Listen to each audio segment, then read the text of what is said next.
Damos gracias a Dios por este momento maravilloso que Él nos da de podernos reunir en su nombre y poder traer la palabra del Señor, que la palabra del Señor es lámpara que alumbra nuestro camino. Dice la palabra del Señor que ella es lumbrera, que ella es medicina, que ella tiene el poder de liberarnos de toda ruina. Qué hermoso es poder dedicar un tiempo a oír la palabra.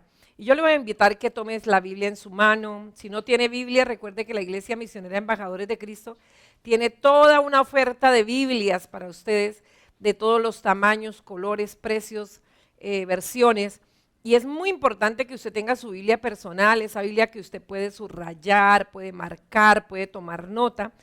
Y la abra allí en primera epístola del apóstol Pablo a los tesalonicenses, en el capítulo 5, versículo 23, primera de Tesalonicenses 5, 23, y antes vamos a orar y vamos a presentarle al Señor este momento y pedirle que sea su Espíritu Santo el que nos esté enseñando lo que cada uno de nosotros necesitamos aprender hoy.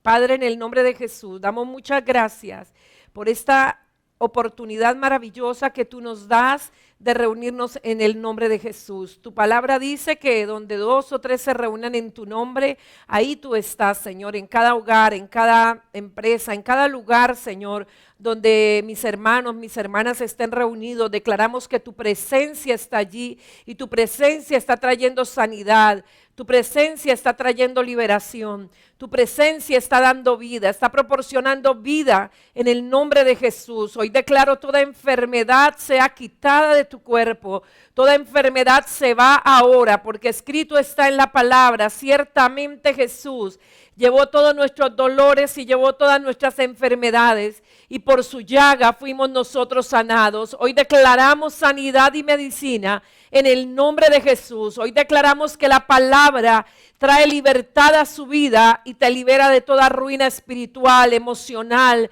física y económica. En el nombre de Jesús, hoy declaramos gloria y presencia de Dios en su vida. Hoy declaramos un toque poderoso del Espíritu Santo de Dios en su hogar, en su familia, en todo aquello que has colocado delante del Señor. Hoy declaramos en el nombre de Jesús que Dios hoy unge tu vida, tus manos para producir riquezas, porque dice la palabra del Señor que Dios es el que nos da el poder para hacer las riquezas. Hoy declaro esa palabra en tu vida, hoy declaro esa palabra en tu hogar, en tu familia, en tu trabajo, en todo lo que haces.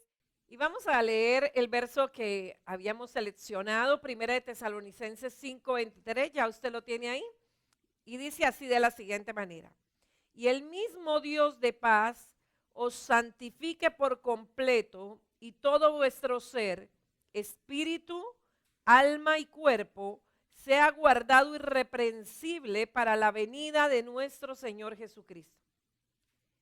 Aquí este pasaje está hablando de la santificación en nosotros. La oración de Pablo es que los cristianos seamos santificados por completo. Y cuando habla por completo, luego explica las 3 áreas que conforman la personalidad humana. Y esto es bien interesante, sobre todo como creyentes, entendamos esas 3 áreas de las que está compuesta la personalidad humana. Y dice espíritu, alma y cuerpo. Por eso dice, y el mismo Dios de paz os santifique por completo y todo vuestro ser, espíritu, alma y cuerpo. Todo sea guardado irreprensible para la venida de nuestro Señor Jesucristo. Una de las cosas que ha traído mucha dificultad al pueblo cristiano es que la mayoría de los cristianos no comprenden bien las diferencias que existen entre estos 3 elementos de la personalidad. Sin embargo, la Biblia nos proporciona un tipo de espejo especial que revela su naturaleza e interrelación y nos muestra la forma en que cada uno debe funcionar. A veces hacemos del ser una sola cosa y si no diferenciamos estas 3 áreas de la personalidad humana, pues seguro que vamos a interpretar mal muchos versículos de la Biblia, vamos a tener conclusiones erradas en nuestro caminar con el Señor, en nuestra vida con Dios, ¿verdad? Y esto nos va a llevar a muchas frustraciones. Pero cuando nosotros usamos bien el espejo de la palabra, pues eso nos va a evitar frustrarnos. Por ejemplo, la palabra del Señor dice, lo que es nacido de Dios no peca. Y yo no sé si ese versículo a usted le ha causado como cierta frustración cuando actúa mal, de pronto cuando se deja llevar por cosas que sabe que Dios no le agrada. El enemigo, recuerde algo y esto nunca lo olvide. Satanás se sabe la Biblia de memoria. Tal vez usted ni siquiera se la haya leído una vez, pero Satanás se la sabe de memoria. Y cuando sabe que usted no tiene claro algo, él va a aprovechar esa situación y va a bombardearle con versículos como lo hizo con Jesús. Cuando Satanás tienta a Jesús, lo primero que ataca es la necesidad que él consideraba inminente en ese momento y era pan, porque Jesús salía de 40 días de ayuno. Entonces él dijo, lo voy a tentar con pan, porque es como la necesidad más urgente que él tiene ahorita, pero Jesús le contesta con la palabra, escrito está. Entonces, ¿él qué hace?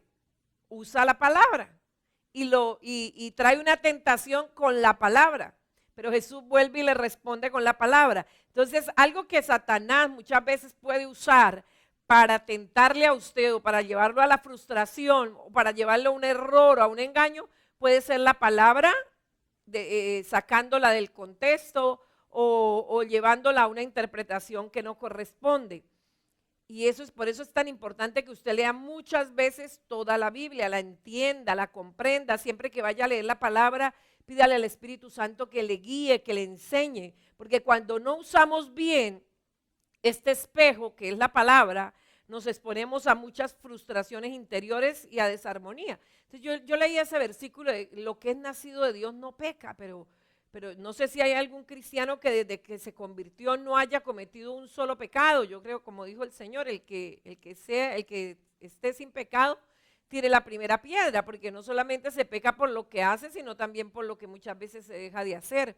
Y entonces eso como que me preocupaba, lo que es nacido de Dios y muchas personas, pues la respuesta fácil para un creyente que está luchando con alguna situación en su vida es que usted no ha nacido de nuevo.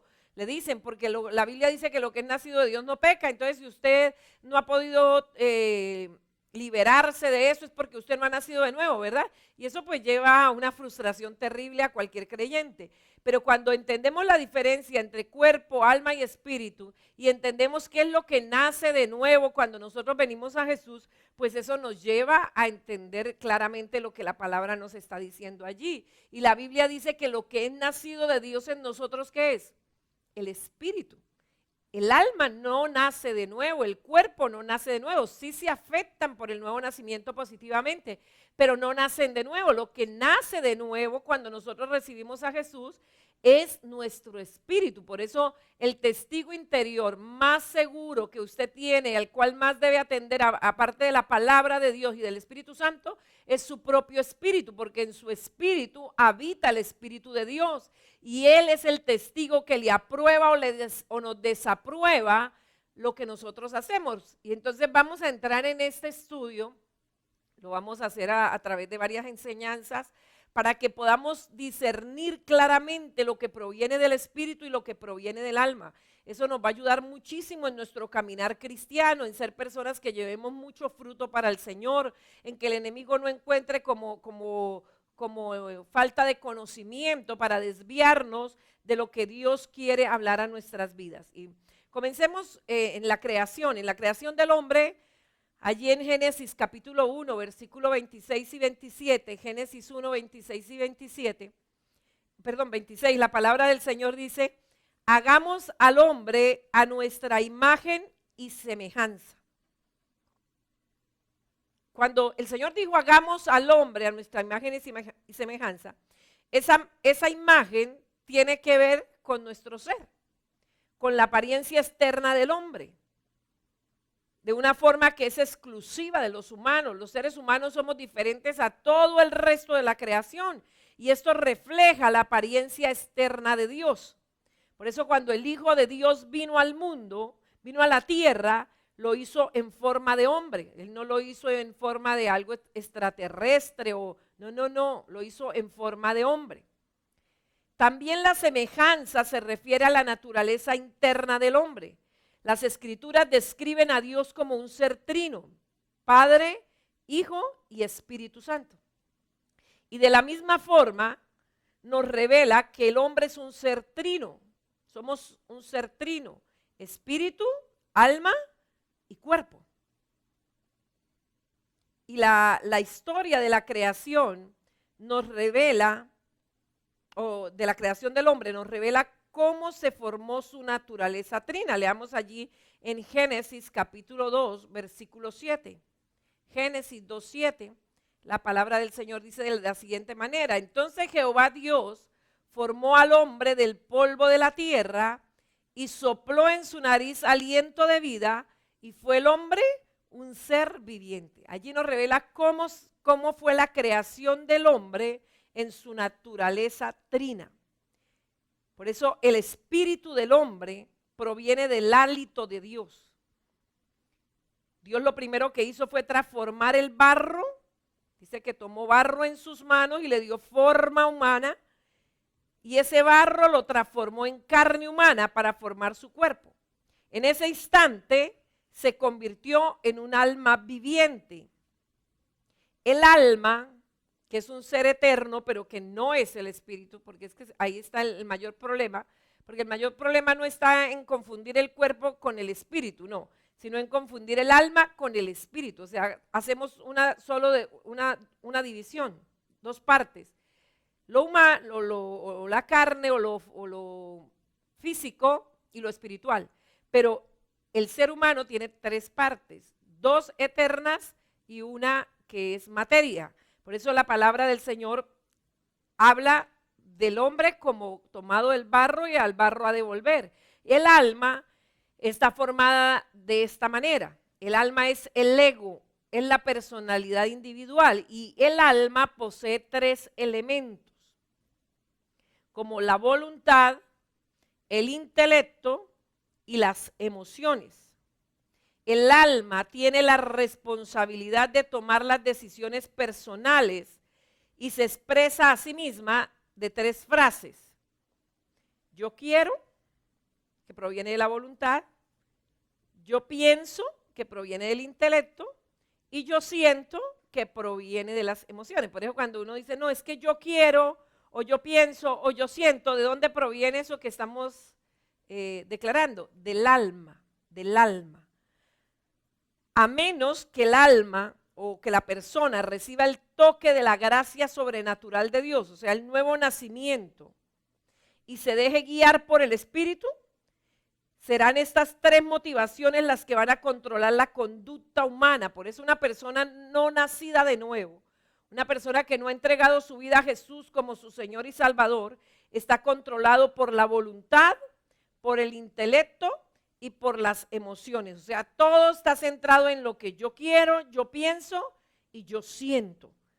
Por eso algo que Jesús le respondió a Nicodemo cuando Nicodemo le dice, yo sé que tú eres diferente a los demás porque lo que tú hablas es distinto, tú tienes vida. Y le pregunta, ¿qué tengo que hacer para ver el reino de Dios? Y Jesús le responde, tienes que nacer de nuevo. Y esa es la respuesta que Dios le da hoy al ser humano, que dice, esto es todo, ya tengo todo lo que quiero, ya he alcanzado todo lo que pienso, ya he disfrutado todo lo que siento, como que ya llegué al tope de ese sentir y no me siento completo. ¿Qué es lo que Dios le está diciendo? Es necesario nacer de nuevo, porque entre tanto la persona no nazca de nuevo, estas tres motivaciones son las que van a controlar toda la conducta humana. Por eso nosotros normalmente nos quejamos de que vivimos en un mundo muy egoísta, un mundo muy egocéntrico, muy centrado en su ego, en su yo, en lo que me beneficia a mí, en lo que me satisfaga a mí, en lo que me genere placer a mí. ¿Por qué? Porque mientras la persona no nazca de nuevo, pues va a estar controlada toda su conducta por estas tres motivaciones, solamente centrado en el yo. Y esta pues fue la consecuencia del pecado. Dios creó al hombre, dice la Biblia que lo creó perfecto, lo creó recto para que tuviera comunión con él. Pero su desobediencia pecaminosa produjo resultados desastrosos en los tres elementos de la personalidad.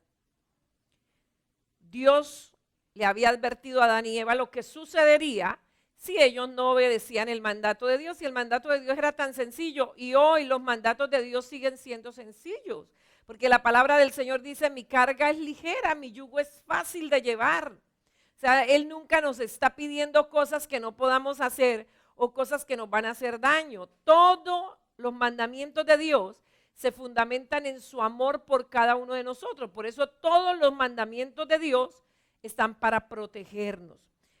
Una vez el hombre pecó, lo primero que sucedió es que quedó separado del contacto con Dios. O sea, el espíritu del hombre murió. Y esto ocurrió como cumplimiento de la advertencia que Dios les había hecho y que la encontramos allí en Génesis capítulo 2, versículo 17.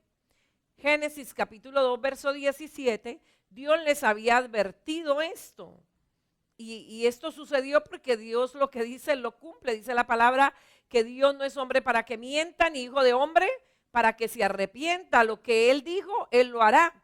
Y dice el versículo 17, mas del árbol de la ciencia del bien y del mal no comerás, porque el día que de él comieres, ciertamente morirá.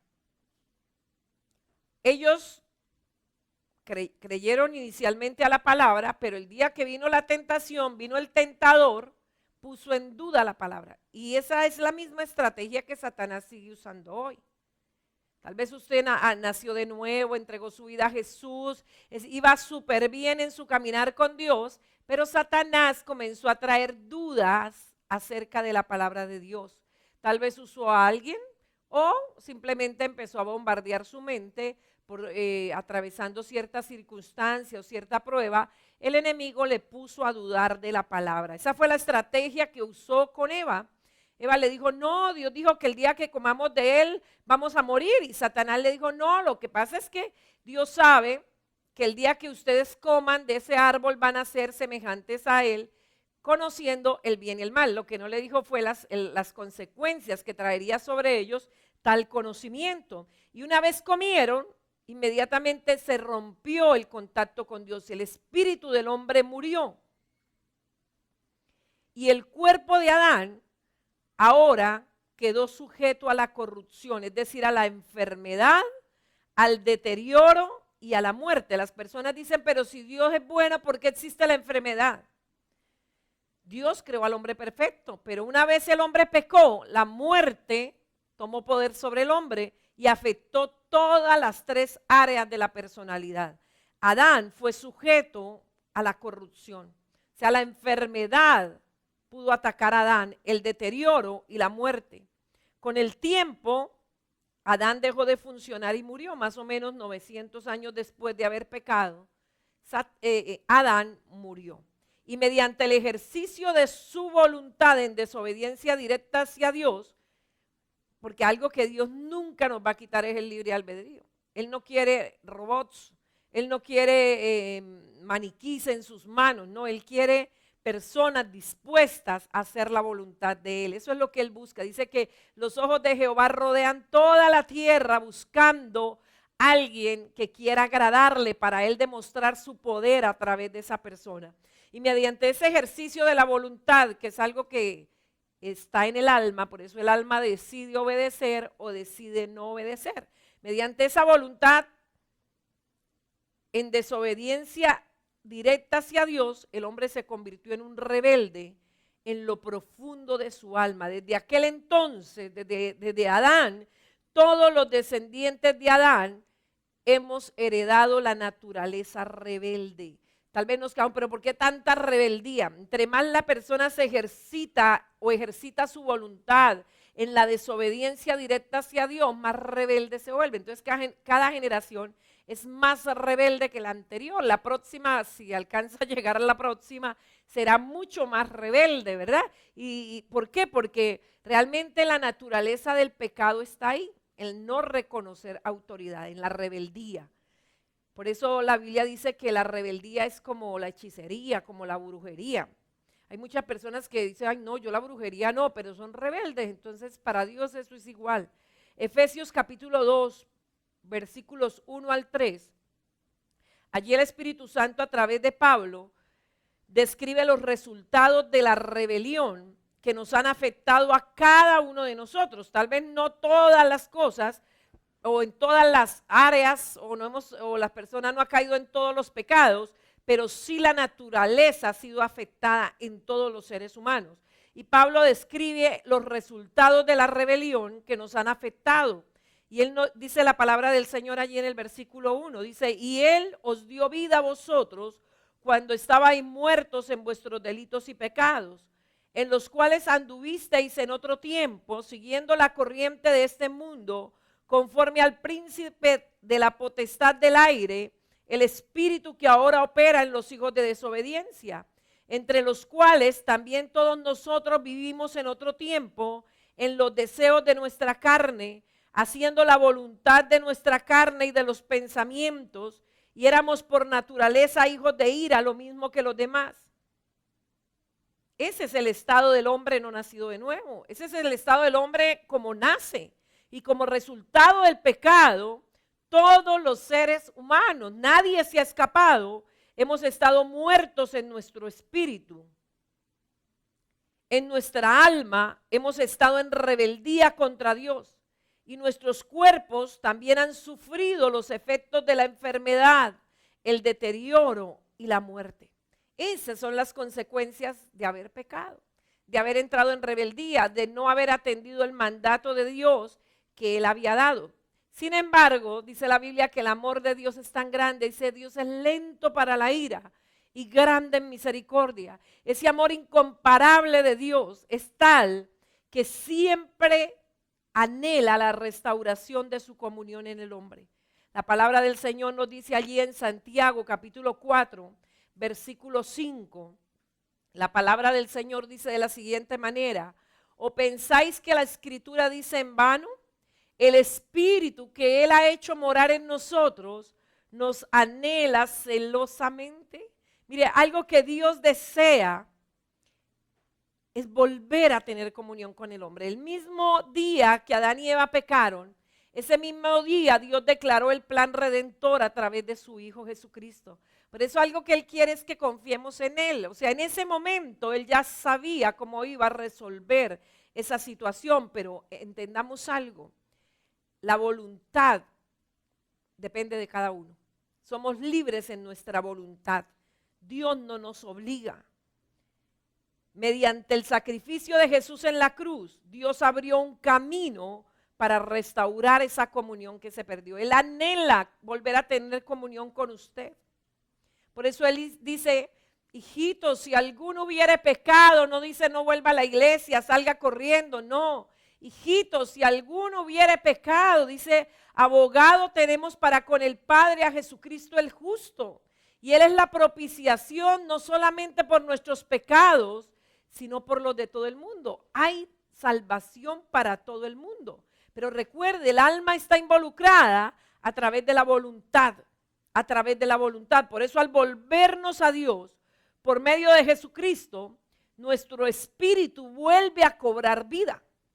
Dice la palabra del Señor que Él nos da un nuevo espíritu y pone su espíritu dentro de nosotros. Imagínense, ¿quién es usted ahora que ha nacido de nuevo? El problema de muchos cristianos es que no reconocen el valor que tienen. Ese es el problema de muchos creyentes. No reconoce el valor que tiene ahora en Cristo. No reconoce el poder que ahora hay en usted. No reconoce la persona valiosa que usted es. Dice la Biblia que Él nos ha dado un nuevo espíritu y ha puesto su espíritu dentro de nosotros. Dice la palabra que quitó el corazón de piedra y nos dio un corazón de carne. Bendito el nombre del Señor. Al mismo tiempo, nuestras almas, a través del arrepentimiento y de la fe, son libres de la rebelión. Son libres de esa naturaleza rebelde, de querer ir en contra de Dios, y se reconcilia con Dios. Lea conmigo lo que dice allí Romanos capítulo 5 versículos 10 y 11. Dice la palabra del Señor: porque si siendo enemigos fuimos reconciliados con Dios por la muerte de su Hijo, mucho más estando reconciliados seremos salvos por su vida.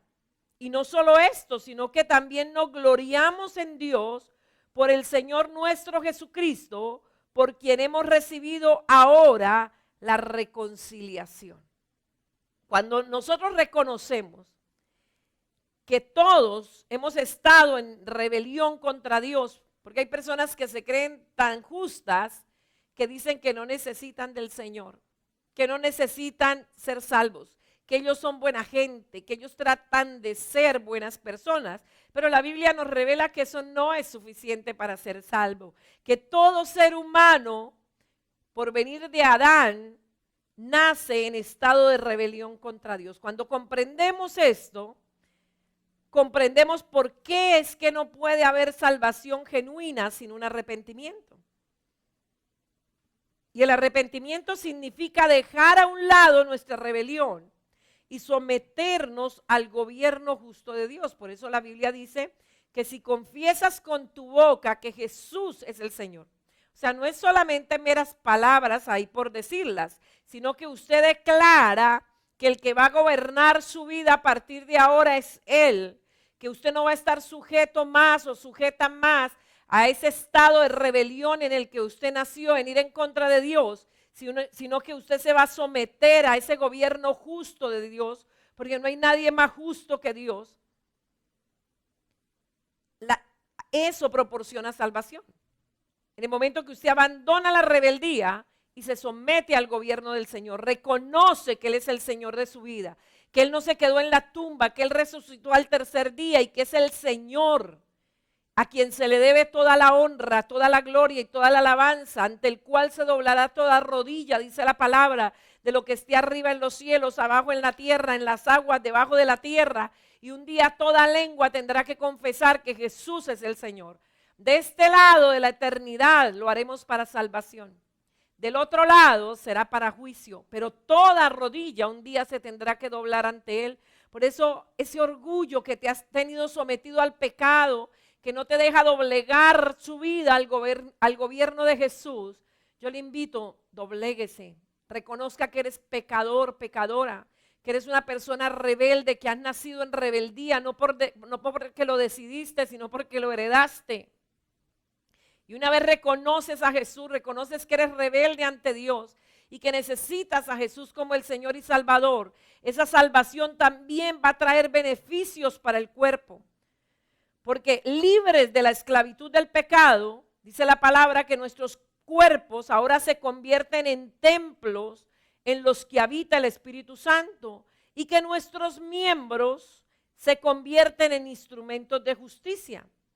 Por eso al final, cuando Cristo venga a llevar su iglesia, que es lo próximo que estamos esperando, las señales cada día se cumplen, esto va a unos pasos agigantados. Pienso que está más cerca la venida de Jesús de lo que muchos creen, ¿verdad?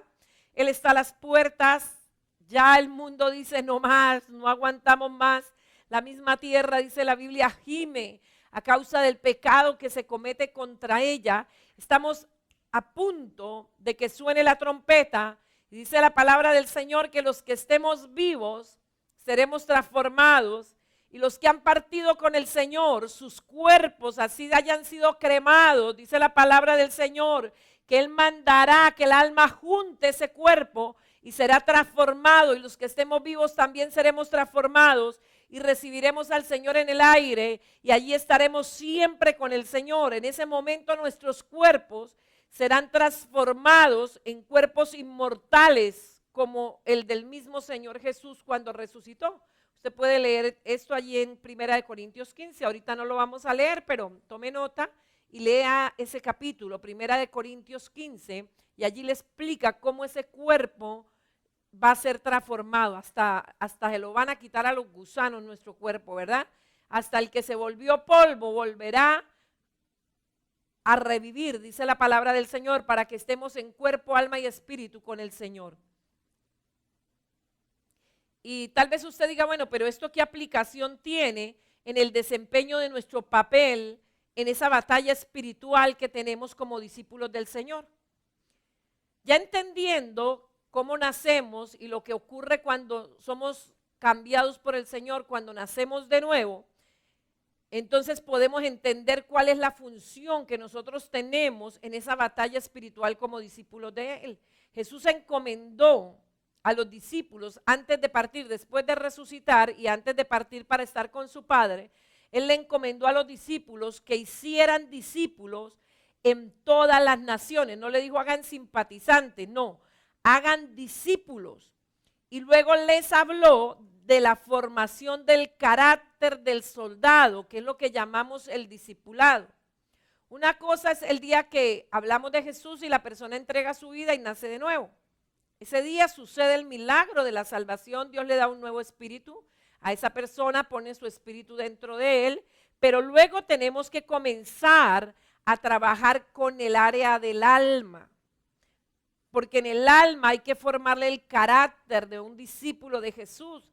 Realmente el discipulado dura toda la vida, pero inicialmente hay un proceso de discipulado donde le enseñamos a ese nuevo creyente a vivir a la manera de Dios. Esto requiere, y hoy mucha iglesia está olvidando el discipulado. La persona llega, se bautiza, va a un encuentro, llega, se convierte a un encuentro, se bautiza y ya. Y ahí paró todo. No, hay que seguir en ese proceso de formación y esto requiere una respuesta radical en cada área de la personalidad. Esto requiere una respuesta de ese nuevo discípulo, tanto en el cuerpo como en el alma y en el espíritu. Y veamos el requisito para nosotros como soldados, como personas que estamos en esta batalla espiritual y que lo hemos dicho, no es algo voluntario, no es que si yo quiero estar en la batalla. Una vez nací de nuevo, entré en esa batalla. Y eso requiere de nosotros un carácter de soldado, involucra nuestro cuerpo, nuestra alma y nuestro espíritu. El requisito para nuestros cuerpos lo encontramos allí en Romanos capítulo 12, versículo 1. Epístola del apóstol Pablo a los Romanos capítulo 12, verso 1. Dice, así que, hermanos, os ruego por las misericordias de Dios, o sea, hemos recibido gracia, hemos recibido misericordia, que presentéis vuestros cuerpos en sacrificio vivo, santo, agradable a Dios, que es vuestro culto racional. ¿Qué significa esto? ¿Qué requiere esto?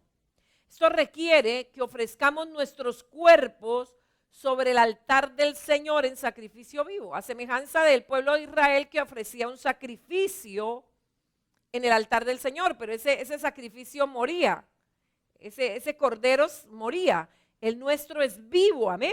Y ese es el problema que tenemos, que cada rato nos bajamos del altar, cada rato se nos olvida y damos un brinco del altar, pero dice cada día debo presentar mi cuerpo sobre el altar del Señor en sacrificio vivo. Por tanto, a partir de ese momento, nuestros cuerpos, ¿qué es lo que significa colocar nuestro cuerpo en el altar del Señor en sacrificio vivo? No es que nos vamos a acostar todos allá en el altar, no.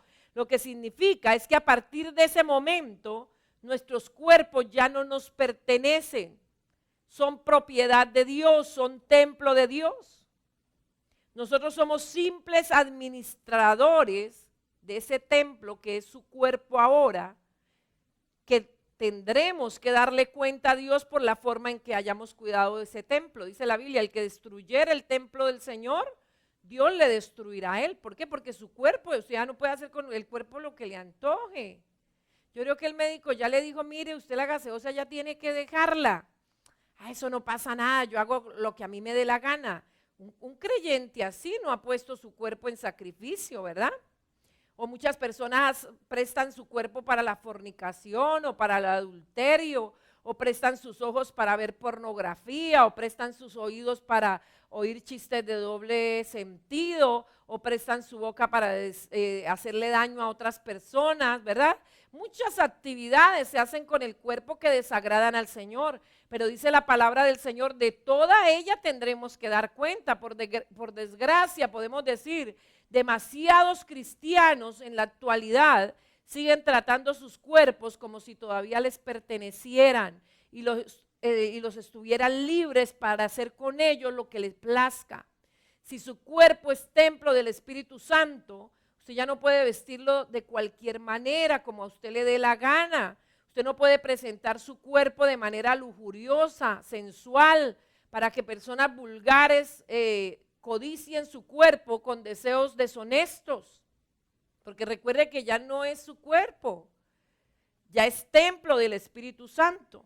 y usted debe tratarlo como tal, debe cuidarlo como tal, debe alimentarlo como tal, debe permitirle descansar como tal, ¿verdad?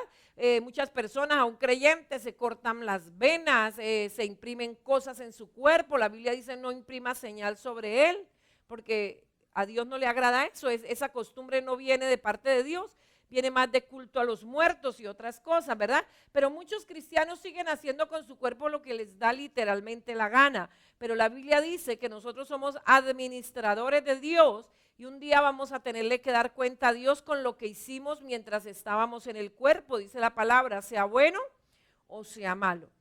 Ahora veamos con respecto al alma. Jesús estableció el requisito respecto al alma en Mateo capítulo 16, versos 24 y 25. Evangelio de Mateo 16, 24, 25, dice la palabra del Señor. Entonces Jesús dijo a sus discípulos, si alguno quiere venir en pos de mí, niéguese a sí mismo y tome su cruz y sígame, porque todo el que quiera salvar su vida la perderá, y todo el que pierda su vida por causa de mí la hallará. Nuestra cruz es el lugar donde decidimos morir. Dios no nos obliga a ello. Personas que dicen, ay, es que me toca llevar esta cruz. No, la cruz es algo que uno decide tomar o dejar. Dios no nos obliga. Escogemos hacerlo según nuestro libre albedrío. En ese momento en que debemos negarnos a nosotros mismos, esto significa que decimos no a las 3 demandas del alma. ¿Las recuerdan? Yo quiero, yo pienso, yo siento. Tal vez usted quiera, piense y sienta, pero ese querer, ese pensar y ese sentir es totalmente contrario a la palabra. Y es ahí donde tomamos la decisión de morir al yo. A partir de ese momento, de ese instante, esas motivaciones ya no nos controlan, ya no es lo que quiero, lo que siento, lo que pienso, sino que lo que nos controla es la palabra y la voluntad de Dios, son las que tienen que ocupar ese lugar. Eso significa morir al yo, ¿verdad? Morir al yo es haré lo que esté de acuerdo a la palabra y a la voluntad de Dios, no lo que yo quiera, no lo que yo piense o yo lo que yo sienta, sino lo que Él dice. Entonces, si Él dice, si tu enemigo tiene hambre de comer, yo no quiero hacer eso, yo no siento hacer eso, yo no pienso hacer eso, pero la Biblia dice, yo lo voy a hacer. Yo muero a esas 3 motivaciones que son las que quieren controlar mi vida, pero que yo ahora he muerto en la cruz, he tomado la cruz y he muerto allí y voy a hacer lo que la palabra de Dios me dice. Ya no me van a controlar más mis motivaciones, sino que me va a controlar la palabra y la voluntad de Dios, van a ocupar el lugar de mis motivaciones en mi vida. Eso es morir al yo. Y a medida que obedecemos la palabra y la voluntad de Dios, es donde encontramos nuestra nueva vida en Cristo, esa vida que Cristo nos ofrece, esa vida de paz, esa vida libre de hipocresía, esa vida de gozo, ese sentir de servir a los demás. Es solo a través de la muerte que nuestras almas puedan encontrar esa nueva vida. Por eso la palabra explica que la semilla tiene que morir para volver a vivir. Si usted no muere a esas motivaciones, nunca va a poder vivir la vida que Dios te prometió en Cristo. Por eso cuando cumplimos los requisitos de Dios para nuestros cuerpos y para nuestras almas, entonces nuestro espíritu se libera para entrar en una comunión con Dios. Hay personas que dicen, ay, pero es que yo voy a la iglesia y no siento nada. Pero ellos hacen con el cuerpo lo que les da la gana, sin importar si están honrando el cuerpo como templo del Espíritu Santo. Ellos son guiados por lo que ellos quieren, piensan y sienten.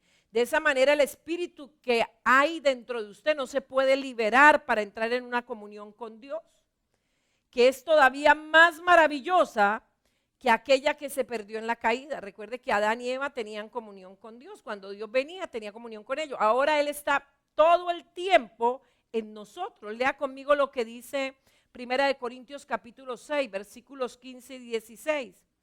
Pablo aquí está alertando a los cristianos acerca de la unión sexual inmoral.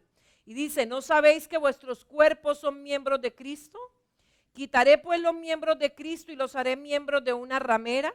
de ningún modo. ¿O no sabéis que el que se une con una ramera es un cuerpo con ella?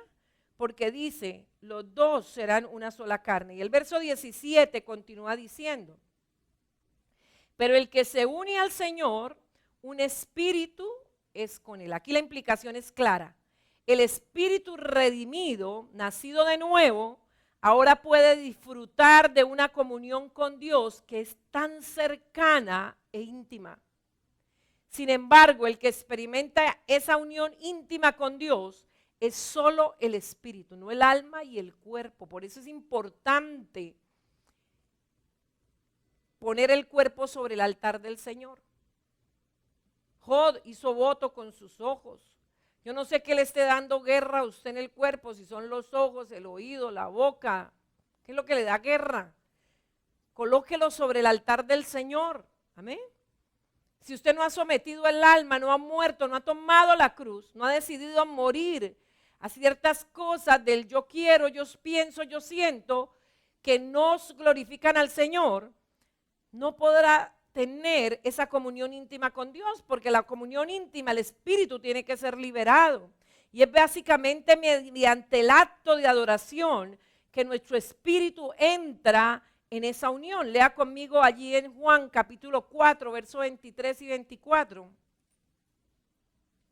La palabra del Señor dice de la siguiente manera, mas la hora viene y ahora es cuando los verdaderos adoradores adorarán al Padre en espíritu y en verdad, porque también el Padre tales adoradores busca que le adoren. Dios es espíritu y los que le adoran en espíritu y verdad es necesario que adoren. Él dejó claro que la verdadera adoración tiene que ser una actividad de nuestros espíritus, de nuestro espíritu. No es una actividad del alma, ni de la carne, ni del cuerpo.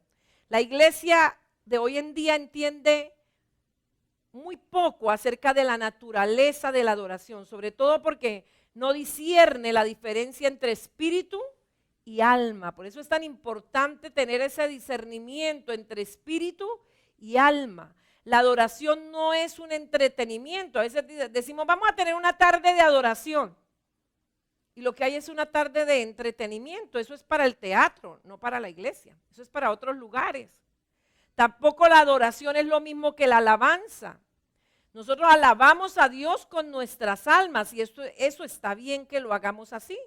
Porque a través de la alabanza es que tenemos acceso a la adoración. Por eso dice la palabra, llamaréis a sus puertas alabanza. O sea, comenzamos alabando, comenzamos con el alma, expresando de nuestra alma nuestra gratitud al Señor, nuestro reconocimiento a Él. Ahí es donde se puede abrir la puerta para entrar a la presencia de Dios. Pero una vez que estamos en su presencia, es por medio de la adoración que disfrutamos de una verdadera unión espiritual con Él. O sea, donde ya no está involucrada la mente, sino es algo que fluye de adentro, fluye del espíritu. Es una comunión maravillosa donde muchas veces recibimos un consuelo, una paz, ¿verdad? El fruto del espíritu se hace manifiesto en nuestras vidas. Por eso llegar a ser capaces de adorar a Dios de esta manera es el objetivo de la salvación.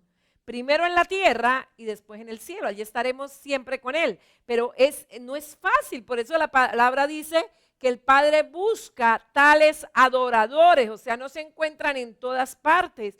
Y la iglesia es la que más debe cooperar en que podamos llegar a ese nivel de adoración. Porque realmente es la actividad más sublime y más santa que puede llevar a cabo el ser humano. Es adorar, adorar. Sin embargo, solo es posible cuando el alma y el cuerpo se someten al espíritu en armonía con este. Por eso muchas veces en la iglesia hay un derramamiento del Espíritu Santo fluir y hay personas que no sienten nada porque ellos están en otro mundo, con su alma están en otro mundo, con su cuerpo están haciendo lo que quieren, no lo someten al Señor. Y entonces su espíritu no puede liberarse para adorar. Dicha clase de adoración es con frecuencia demasiado profunda para expresarla con palabras. Realmente se convierte en una intensa y silenciosa unión con Dios. Por eso hay un cántico que dice que hay momentos que yo no quisiera, mejor dicho, que terminaran nunca, ¿verdad? Y es cuando logramos adorar. Y para eso se requiere reverencia, reconocimiento, para eso se requiere que el cuerpo haya sido colocado sobre el altar del Señor, que sometamos nuestro cuerpo a la voluntad de Dios, que no usemos nuestro cuerpo para el pecado. Eso significa que hayamos muerto a ese yo, a ese ego, a ese yo siento, yo quiero, yo pienso, y hayamos sometido el alma a la voluntad del Señor. Y es ahí donde el Espíritu puede liberarse para entrar en lo más sublime que un creyente puede experimentar aquí en la tierra, que es esa unión íntima en su espíritu con Dios. Esa unión no se genera en el alma y el cuerpo, sino de espíritu a espíritu. Por eso en la próxima enseñanza, más adelante estaremos enseñando cómo discernir, cómo tener mayor discernimiento entre alma y espíritu, ya que es algo demasiado importante para el discipulado. Es algo demasiado importante para ir creciendo en ese parecernos más a Jesús, que es la meta de Dios con nosotros. Recuerde que somos la Iglesia Misionera Embajadores de Cristo. Nuestra sede principal está ubicada en la carrera 14B 45100, centro de la ciudad de Bucaramanga. También tenemos iglesia en Girón, en Piedecuesta, en Gasoriente. También tenemos iglesia en Curití, San Gil, Valledupar, Bogotá, Cúcuta.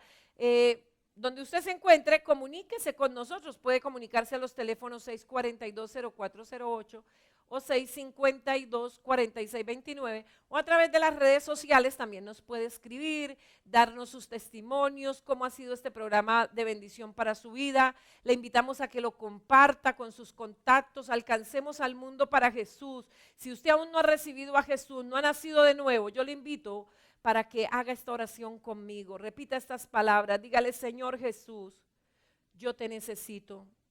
Reconozco que soy pecador y que no puedo salvarme a mí mismo. Hoy te entrego mi vida, te la entrego a ti, Señor, y te pido que me perdones. Límpiame con la sangre que Jesús derramó en la cruz del Calvario. Perdona todos mis pecados y límpiame ahora, Señor. Haz de mí una nueva criatura como tú quisiste que yo fuera, Señor. Cámbiame a mí, cámbiame, Señor, y escribe mi nombre en el libro de la vida y no lo borre jamás. Ayúdame a someterme a ti, Señor, a tu señorío y a tu gobierno. No quiero vivir más bajo mi propio régimen, bajo mi propio mando, bajo mis propias motivaciones. Esto me ha llevado al fracaso, a la tristeza, a perder de pronto todo o muchas cosas. Pero hoy quiero someterme al gobierno tuyo porque tú eres justo, Señor. La voluntad tuya para mí es buena, agradable y perfecta. Hoy te recibo como el Señor de mi vida y confieso que a partir de hoy me someteré a tu gobierno con tu ayuda y declaro con mi boca que tú eres mi Rey y mi Señor. Creo en mi corazón que tú no te quedaste en la tumba, que te levantaste al tercer día y estás a la diestra del Padre para interceder por mí. Gracias por salvarme, gracias por perdonarme y darme la vida eterna. En Cristo Jesús te doy gracias. Amén y amén.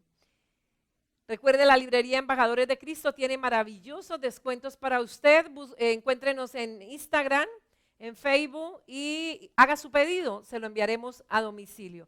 Que el amor de Dios, que la gracia de Jesús y la comunión del Espíritu esté con todos nosotros. Recuerde nuestros horarios de servicios presenciales. Este martes no tendremos servicios festivos. El viernes tendremos servicio a las 6:30. Domingo 8 de la mañana, 10:30 de la mañana y 2 de la tarde. Que Dios les bendiga, que Dios les guarde. Ahora puedes hacer tus donaciones, ofrendas o diezmos de dos maneras: ingresando a embajadoresdecristo.com.co/donaciones o en la cuenta corriente de Bancolombia 2911 84 64 175.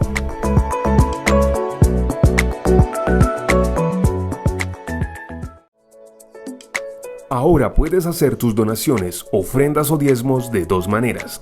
Ingresando a embajadores.com.co/donaciones o en la cuenta corriente de Bancolombia 2911 84 64 175.